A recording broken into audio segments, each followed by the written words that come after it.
All right, buckle up, because today we're diving deep into the world of crypto. Sounds exciting. It is.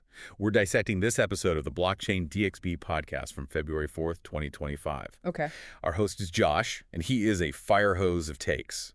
Market trends, regulations, even some AI news. Yeah, he doesn't hold back. Not at all. He connects these global events, like President Trump's trade wars, Oh, yeah, the tariff. to the crypto market. Like, Trump just slapped these huge tariffs Yeah. on major economies, right? Canada, Mexico, China. You'd think that'd tank Bitcoin, but Josh actually thinks there's a method to the madness. Right. He's convinced these tariffs are just Trump's way of strong-arming everyone. And, his history kind of supports that. True. Remember the NAFTA renegotiations? Exactly. Josh even points out that Mexico and Canada already caved on these tariffs. Bitcoin and other crypto prices jumped for a bit, but then China retaliated. And things got shaky again. Exactly. It's like a global game of chicken with crypto caught in the crossfire. It really shows how global politics, even stuff that seems totally unrelated, can impact these markets. And Bitcoin's often seen as this safe haven, right? When traditional systems go haywire. People flock to Bitcoin, demand goes up, price follows, classic supply and demand. But here's where it gets even wilder. Josh thinks this whole tariff drama could push the U.S. to adopt Bitcoin as a strategic reserve. Wow, that's a bold prediction. Usually, countries hold things like oil or gold for stability during a crisis. Right, those strategic reserves, including Bitcoin, would be huge for crypto legitimacy. Absolutely. It'd be a signal that even governments see it as a valuable asset. And Josh points to a few things to support his idea, like President Trump signed that executive order about U.S. leadership in digital assets. Right, and there's the creation of that sovereign wealth fund. Exactly. He thinks those are setting the stage for Bitcoin to become a key player in U.S. economic strategy. But even Josh admits that a basket of cryptocurrencies is more likely than just Bitcoin alone. And he doesn't seem too happy about that. Why do you think he's hesitant about the basket idea? Well, think about it. A basket dilutes Bitcoin's impact, adds complexity, potentially even more volatility. Right. If the U.S. wants to use crypto as a strategic reserve, they'd want the most stable option. And for a lot of people, that's still Bitcoin. Makes sense. Huh. Now let's switch gears a bit. Josh mentioned some regulatory news that caught our attention. Yeah, the CFTC investigation. Right. The Commodity Futures Trading Commission is looking into those Super Bowl betting contracts from Crypto.com. This is big because the CFTC is seen as more crypto-friendly compared to the SEC, the Securities and Exchange Commission. Absolutely. The SEC has been much tougher on crypto, which makes a lot of people nervous. Definitely. And Josh seems relieved it's the CFTC, not the SEC, taking the lead here. But for our listeners, can you break down the difference in their approaches? Sure. The SEC tends to see cryptocurrencies as securities, like stocks and bonds. That means stricter regulations. The CFTC, though, often sees them as commodities, more like oil or gold. So they're usually less heavy-handed. So a CFTC-led approach could be good news for crypto in the U.S.? Potentially. It could mean fewer hurdles and more room for the industry to innovate. But let's be clear, even the CFTC has concerns. They want to make sure things are above board, especially when it comes to derivatives regulations.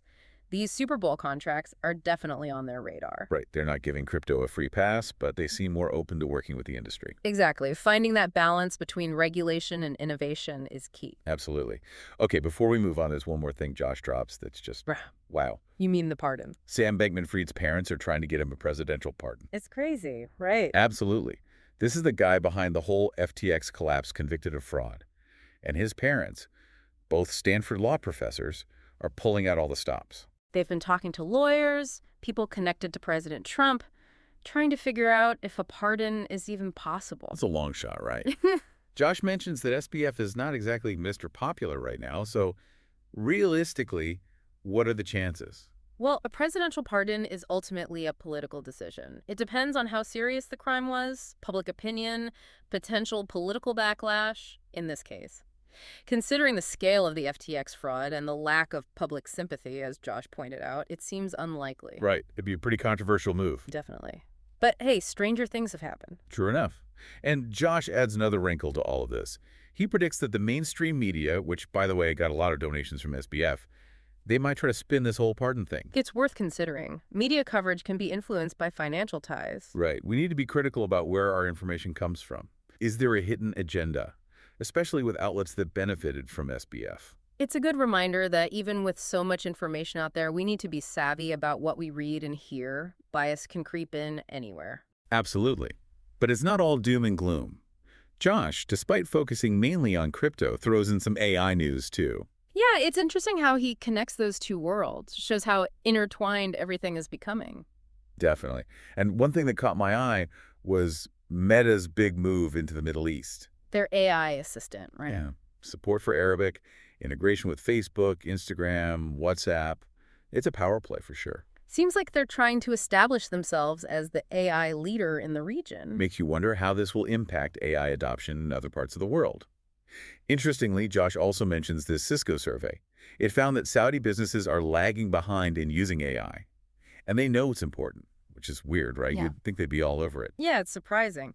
Shows that adopting new technology isn't always a smooth process. Right. Even when companies see the benefits of AI, there are roadblocks. Like they need the knowledge, the infrastructure, maybe even a change in company culture. It's a whole process, not just flipping a switch. Absolutely. And in the case of Saudi businesses, there might be other things at play. The survey mentions a lack of those GPUs. They're crucial for processing all that data for AI. Right, the hardware needs to be there. And then there are those concerns about data privacy and security, which are huge in any industry. Especially finance. So it's a reminder that while tech is zooming ahead, actually putting it into practice takes more time. Definitely. Overcoming those obstacles, getting people used to working with machines, it's a journey. It is. So wrapping up this first part of our deep dive into Josh's insights, the key takeaway is the tech landscape is constantly evolving, and everything's connected. Global events, regulations, new tech, it's all woven together. And to navigate this ever-evolving landscape, you need to stay informed, think for yourself, be ready to adapt. It's not about predicting the future, it's about being open to change and understanding the forces at play. It's about being curious, asking questions, seeing the connections, understanding that even stuff that seems niche, like crypto and AI, can have a massive impact on everything. So stay curious, keep learning, keep an open mind. Who knows what's next? Join us for part 2, where we'll explore more of Josh's fascinating insights. Looking forward to it. You know, it's interesting. This blockchain DXB episode gives us this snapshot of the crypto world in 2025. Remember, this was recorded just a few years after the FTX collapse. Oh yeah, for sure. Which was a huge event, right? Shook the whole industry. Totally. But what's striking is that despite that setback, there's still this sense of excitement, this optimism. Yeah. Especially from Josh. The crypto world has this remarkable ability to bounce back from anything. Maybe it's because the tech behind it, blockchain, is still relatively new. Yeah. Always evolving. It does feel like we're just scratching the surface of what's possible. I think you're right. And the FTX collapse, as damaging as it was, it kind of forced the industry to look in the mirror. Yeah. Led to those calls for stricter regulations, more transparency and accountability. Definitely. It was a painful but necessary step toward maturity, you know? Yeah, like a growing pain. Exactly. Speaking of growing pains, let's talk about this other trend Josh highlights. Decentralized finance. DeFi. Yeah, DeFi. He mentions that despite all the global chaos, the regulatory stuff, the volume on DeFi platforms is absolutely disappointing. Kind of surprising, right? Yeah, it is a bit unexpected. DeFi was the hottest thing in crypto for a while there. Sure. The idea of revolutionizing traditional finance, making everything decentralized, transparent, accessible, it was really captivating. So why the lackluster performance? What's holding DeFi back, according to Josh? He doesn't really dive into specifics in this episode, but, there are a few possible explanations. For one, DeFi protocols can be pretty complex. Ah, yeah. They require a certain level of technical understanding, which not everyone has. Right. It can be intimidating for sure. Plus, there's that inherent volatility in the crypto market. The ups and downs can make DeFi pretty risky for those who aren't used to it. It's like trying to learn a new financial system while riding a roller coaster. Exactly. Not for the faint of heart. So maybe some investors are just hesitant, especially after the FTX collapse. It probably eroded some trust in those decentralized platforms, even ones that had nothing to do with FTX. Right, guilt by association. So they might be sticking with the more established centralized exchanges for now. It shows that even the most promising technologies, they face challenges on the road to mainstream adoption. Absolutely. Building that trust, overcoming those technical hurdles, creating those user-friendly experiences that appeal to everyone, it takes time. For sure.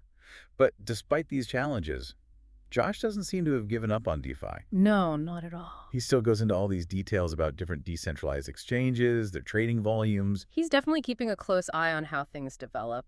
Oh yeah, he even throws out this idea of decent plus exchanges, Huh?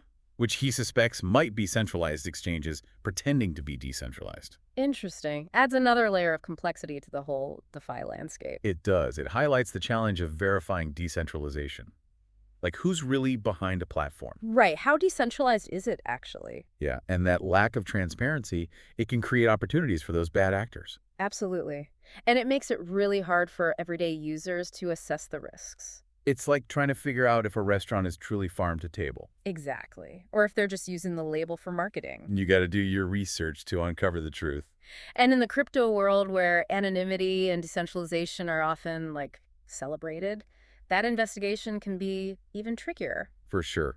So it emphasizes the importance of critical thinking, due diligence, before you invest in anything. Always. Even though DeFi might be in a bit of a slump in 2025, according to Josh, it's still worth watching. Agreed. But let's not forget about Bitcoin, the OG crypto. That's a king. Josh talks about its price movements, and it sounds like it's been on a wild ride too, just like everything else we've been talking about. Oh, absolutely. He mentions Bitcoin soared past $104,000 after Mexico and Canada caved to those tariff demands from Trump. Right, but then But then China retaliated, remember?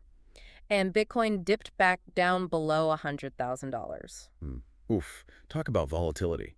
It's not for the faint of heart. Definitely not. But right in the middle of all this price craziness, Josh drops another bombshell.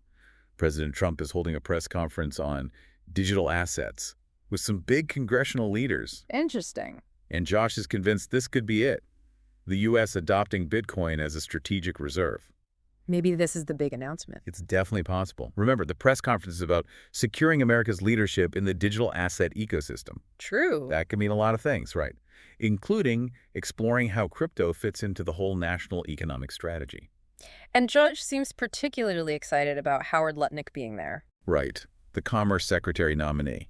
He calls him a massive advocate of Bitcoin and cryptocurrencies. I mean, his trading firm even acts as the custodian for Tether's holdings. It's a big sign that the administration is taking crypto seriously. Absolutely. They're getting input from people who really know the industry. It's amazing to think how far we've come. Now we're seeing these high-level discussions about Bitcoin happening at the White House. It's no longer a question of IF crypto is here to stay. It's how it's going to be integrated into the global financial system. And that integration process, it's going to be full of twists and turns. Just like the crypto market itself. Speaking of fascinating developments, Josh briefly mentions this other news item. China's launched an antitrust probe into Google. On top of those retaliatory tariffs. Yeah. What's the connection to the crypto world, you ask? It might not be a direct link, but it highlights these broader geopolitical tensions that can influence things. Yeah. Remember, China has historically been wary of cryptocurrencies. Oh, yeah, they banned ICOs, cracked down on exchanges. Right. So any move by China that disrupts global tech giants like Google, it could have ripple effects on the crypto industry. Even if they aren't obvious right away. It's like a butterfly effect. Exactly. It reinforces this idea that the crypto world is not in a bubble. It's connected to everything.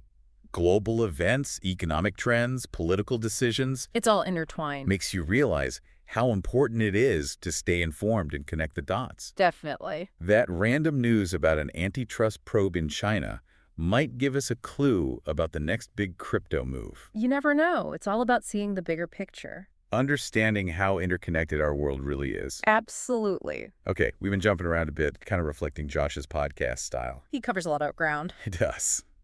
But there's one more thread we need to pull on before we wrap things up. Artificial intelligence. You got it. Even amidst all the crypto talk, Josh manages to squeeze in some AI news. It's everywhere, touching every aspect of our lives, including finance. It's like AI is this other big wave crashing onto the shores of our digital landscape, alongside blockchain and crypto. And just like with blockchain, there's all this excitement, all this hype, even some fear. Oh, for sure. AI has the potential to change everything. Revolutionize industries, solve complex problems, maybe even change the very nature of work itself. But it also raises those ethical questions. Yeah. Right? about job displacement, algorithmic bias, that concentration of power in the hands of those big tech companies. It's a really powerful tool, and it needs to be developed and used responsibly. We have to consider its impact on society. Absolutely. And that's where things get interesting because one of the news items Josh mentions is Meta launching their AI assistant in the Middle East. Right, with Arabic language support and all that integration with their apps. Exactly. Facebook, Instagram, WhatsApp. It's a strategic move for sure. It definitely signals that the Middle East is becoming a key market for AI. Right. And it also shows how AI tools are becoming more accessible to a wider audience, including those who speak languages other than English. Which is huge. But it also raises those questions about the cultural and social implications of AI. Yeah, the Middle East has its own unique set of values and traditions. Absolutely. So it's like we're opening this Pandora's box, but instead of releasing evils, we're unleashing this powerful technology. With the potential to both help and disrupt societies. It's a complex and ever-changing situation. And this episode of Blockchain DXB gives us a peek into how all these forces are playing out in real time. So what's the big takeaway for our listeners? What's the message here? I think the key takeaway is that we live in this age of rapid technological advancement and interconnectedness. What happens in these seemingly niche fields like crypto and AI can actually have these massive consequences, impacting everything from global trade to our personal finances to the very fabric of society. It's a lot to keep up with, for sure. But it's also exciting. Definitely. Who knows what the next few years will bring? But one thing's for sure, it's going to be a wild ride. Absolutely. And we'll be here to help you make sense of it all. One deep dive at a time. Ready for part 3. It's funny to think, just a couple years before this podcast, Meta was all metaverse all the time. Now they're all in on AI, expanding to these new markets like it's nothing. Right. It makes you wonder if Zuckerberg just woke up one day and was like, scrap the metaverse. AI is the future. Yeah. Did he have this epiphany and just shift gears overnight? I mean, sudden shifts can happen, but this was probably more strategic. Like all these big tech companies, Meta's always looking for that next big thing, that growth opportunity. The metaverse, even if it's still promising, maybe it hit some snags, while AI, it's hot right now. Yeah. Potentially a lot more profitable in the short term. So they saw which way the wind was blowing and jumped on the AI bandwagon. It seems that way. Yeah. But going back to that Cisco survey Josh talked about, it's interesting that Saudi businesses are lagging behind on the AI front, even though they know it's important. Yeah, you'd think they'd be at the forefront with all their resources. Right. But it shows that adopting new tech, it's not always easy. Even when companies see the potential, there can be roadblocks. Totally. You need the expertise, the infrastructure, maybe even a whole culture shift within the company. It's not like you just flip a switch and bam, everyone's powered by AI. Exactly. It's a process. It takes planning, resources, people willing to adapt. And in the case of Saudi businesses, there might be other things at play, like that lack of GPUs, which are essential for processing all that data AI needs. Right, the hardware has to be there. And then there are those concerns about data privacy and security.